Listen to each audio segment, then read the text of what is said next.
bot, ya'ni Telegramdan o'yin yuklashni aytib o'tamiz. Bugungi videoda biz shuni o'rganamiz. Telegram klubiga o'tib play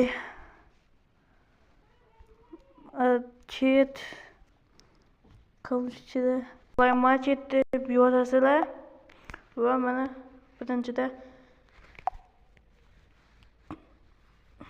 paydo bo'ladi. Faqat original degani bor, orqasida shuni bosamiz. Sizlarda start degan bo'ladi, shuni bosasizlar.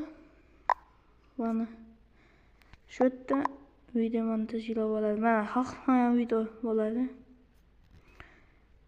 Xohlagan o'yin biz qo'shiq poyga o'yinlar, futbol o'yinlar ochib. Xohlagan o'ylaman, masalan futbol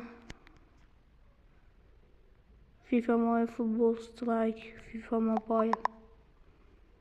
Mana chiqarib beryapti. Ulanish olmaydi.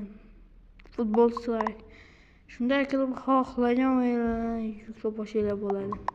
Buni bosishlar shunday bo'lib chiqadiki, mana bu to'rt xohlagan nimalar bor. O'zingizga yoqqan tanlab ustiga bossanglar chiqarib beradi. Unda xayr, kanalimizga obuna bo'lib, videomizga like bosib qo'yishni unutmang.